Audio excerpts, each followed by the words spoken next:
Hello friends, hope that you will be very fine. आज हम करेंगे रीडिंग टिप्स।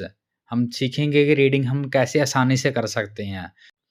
आईएलटीएस एग्जाम में reading होती है ना, वो हम कैसे जल्दी से कर सकते हैं। आपको मैं टिप नंबर 1 बताता हूँ। टिप नंबर 1 क्या कहते हैं? Reading instructions carefully. जो उसमें इंस्ट्रक्शंस दी होती हैं रीडिंग के क्वेश्चन में, वो आपको बहुत प्रॉपरली पढ़नी है। Next, pay attention to word limit. कितने वर्ड का आंसर मांगा उसने, 1 वर्ड का मांगा है, 2 वर्ड का मांगा है, 2 वर्ड और ए नंबर का मांगा है, तो उस हिसाब से आपको आंसर देना है। ये आपको पहले जब पढ़ने इंस्ट्रक्शंस तब आपने अपने माइंड में रखना है। Might state right word and और ए नंबर। वैसे भी कह सकता है या तो नंबर लिखो या कोई वर्ड लिखो। मीन्स 2 वर्ड्स और 2 वर्ड्स एंड ए नंबर। या तो 2 वर्ड हो जाएंगे या 2 नंबर और 1 वर्ड हो जाएगा। 32 कार्स, ये एक ही वर्ड गिना जाएगा। ये ऐसा तो नहीं है कि 32 अलग है, कार अलग है। नो, ये एक ही वर्ड माना जाएगा। ठीक है ना? उस हिसाब से आपको अपने पैसेज की जो आपने आंसर दिया उसकी आपने काउंटिंग करनी है। नेक्स्ट हमारे पास आता है टिप नंबर 2। टिप नंबर 2 में भी हमारे और भी पॉइंट आ जाते हैं। जैसे फर्स्ट पॉइंट आ जाता है चेक स्पेलिंग एंड ग्रामर। आपको जब भी आंसर लिखना है उसके स्पेलिंग चेक करने हैं, जो आपके पैराग्राफ में दे रखे हैं वो सेम टू सेम स्पेलिंग आपने लिखने हैं। और ग्रामर आपने बिल्कुल चेक करनी है, ग्रामर में आपने कोई गलती नहीं करनी।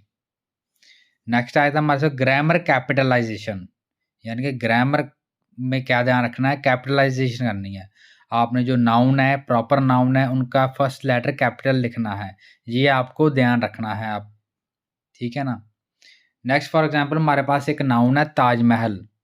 ताजमहल एक फेमस हिस्टोरिकल प्लेस का नाम है ना, तो उसे हम कैसे लिखेंगे? अगर हम स्मॉल लेटर्स में लिखेंगे तो वो तब हमारा वो गलत हो जाएगा, ठीक है ना? इसलिए हम क्या करेंगे, हम उसको कैपिटल लिखेंगे। या तो फर्स्ट लेटर कैपिटल लिखेंगे ताज का, या फिर सारे लेटर कैपिटल लिखेंगे। जैसे मैंने आपको दिखा रखा है, हम ऐसे भी लिख सकते हैं, ताज का टी कैपिटल लिख सकते हैं और महल का एम कैपिटल लिख सकते हैं, और या फिर हम सारे के सारे वर्ड्स कैपिटल केस में लिख सकते हैं। नेक्स्ट हमारा write all your answers in the complete capital letter. आपने कोशिश करनी है कि आप अपने सारे आंसर्स कैपिटल लेटर्स में लिखो, क्योंकि अगर आप अपने सारे आंसर्स कैपिटल लेटर में लिखोगे, अगर कोई नाउन भी आ जाएगा तो आपका वो गलत नहीं होगा, क्योंकि उसके आपने सारे लेटर कैपिटल लिखे हैं। तो इस हिसाब से आपने अपना एग्जाम कर। नेक्स्ट हमारे पास रीडिंग में टिप आ जाती है, वो आ जाती है टिप नंबर 3। टिप नंबर 3 क्या कहती है? Answers are mostly in sequence. Answer जो होते हैं वो सीक्वेंस में होते हैं। So answer to the question 5 will come after the answer to the question number 4 and so on. इसका मतलब ये है कि अगर आपने 5 का आंसर ढूंढ रहे हो ना, तो वो 4th के बाद आएगा। ये नहीं होगा कि वो पहले आ जाएगा।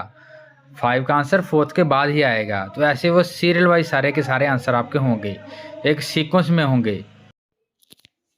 नेक्स्ट हमारे पास है टिप नंबर 4। टिप नंबर 4 में भी हमारे कुछ पॉइंट्स आ जाएंगे। पहला पॉइंट है underline keywords and look for synonyms और antonyms in the text. Easy keyword can be proper noun, capital letters या फिर नंबर्स।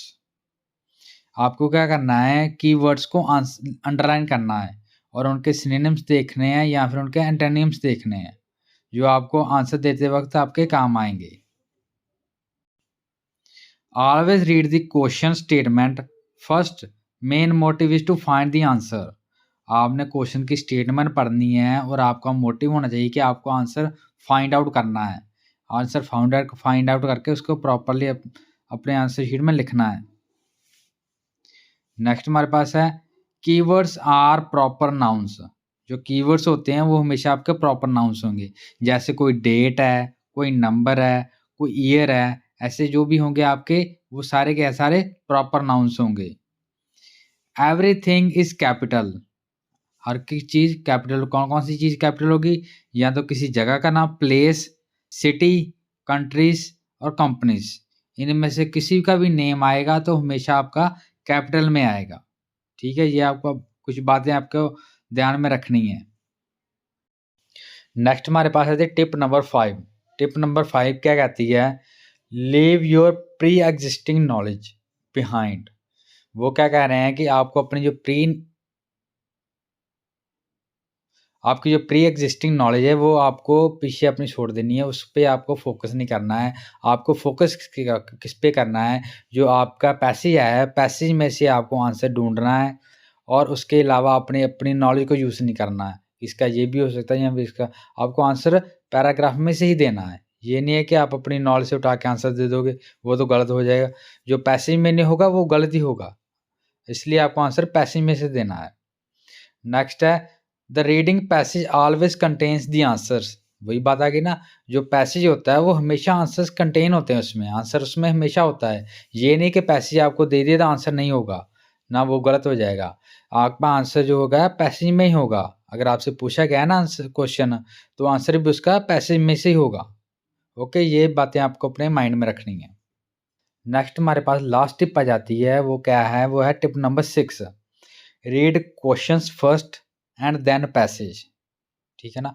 आपको पहले क्वेश्चंस पढ़ लेने हैं, फिर पैसेज को रीड करना है। उसमें आपकी ये हेल्प होगी कि आप जब भी पैसेज पढ़ोगे, तभी आपके माइंड में कोई भी कीवर्ड आएगा क्वेश्चन में से जो आपने पढ़ा होगा, आप तुरंत उसको अंडरलाइन कर लोगे, हाइलाइट करके रख लोगे, ताकि जब आप क्वेश्चन पढ़ो तो तुरंत उसका आंसर दे पाओ। Thank you very much. Please share and subscribe my channel. Thank you very much.